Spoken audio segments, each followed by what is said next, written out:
Bienvenue dans cette vidéo de formation. Aujourd'hui, nous allons apprendre à gérer les parts fiscales sur le logiciel de gestion des paies Aquaba. Pour rappel, une part fiscale est une unité représentative des personnes composant le foyer fiscal.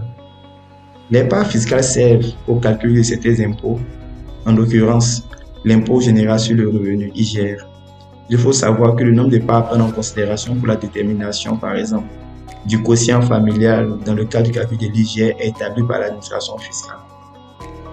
Avec la nouvelle réforme sur le mode de calcul des salaires lancée par le gouvernement, l'IGR sera remplacé par l'ITS à partir du 1er janvier 2023. Ceci étant dit, revenons sur notre sujet. Il y a deux éléments principaux à prendre en compte pour la détermination de la part fiscale d'un salarié. Ce sont sa situation matrimoniale et le nombre d'enfants à charge. À présent, passons au volet pratique. Pour ce faire, nous allons cliquer sur l'onglet salarié, puis nous allons ouvrir une fiche d'un salarié. Et nous apparaissons dans les informations relatives à l'état civil. Première information est de s'assurer que l'état civil est bel et bien renseigné, plus le nombre d'enfants. La seconde information, c'est de s'assurer que la civilité est bel et bien renseignée, puisque ça partie de ces deux données que le logiciel fait la détermination du nombre de parts fiscales. Comme nous pouvons le voir, le nombre de parts qui a été déterminé automatiquement par le logiciel.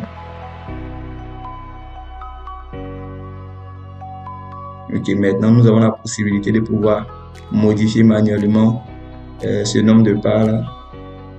Nous allons retourner sur les informations relatives à l'état civil et nous allons changer les informations sur l'état civil et voir comment le logiciel va faire la détermination de ces nouvelles données. Pour ce faire, nous allons choisir comme état civil célibataire plus comme nombre d'enfants 0. Nous enregistrons ces informations.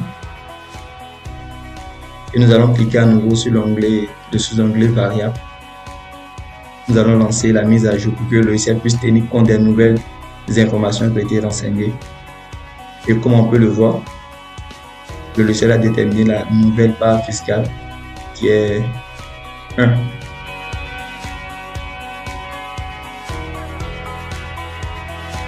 Nous retenons sur les informations relatives à l'état civil et nous allons remettre les données qui étaient présentes initialement. Nous allons cliquer sur le bouton modifier et remettre comme état civil, marié et nombre d'enfants 2. Nous enregistrons ces informations. Nous retenons sur l'onglet, le sous-onglet variable et nous lançons la mise à jour. Et on peut se rendre compte que le logiciel a inséré les parts fiscales qui étaient présentes auparavant.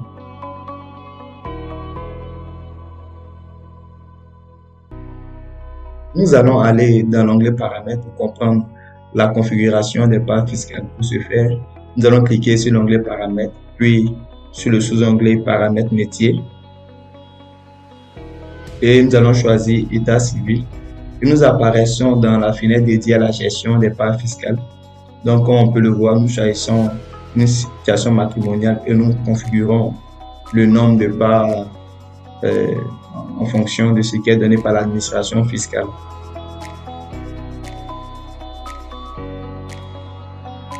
Donc, après célibataire, nous pouvons voir la situation mariée et le nombre de parts que cette situation doit recevoir. Ensuite, divorcé et les détails plus bas. Et enfin, veuve. Nous arrivons à la fin de cette vidéo. Nous vous disons merci de l'avoir suivi et à la prochaine pour d'autres vidéos.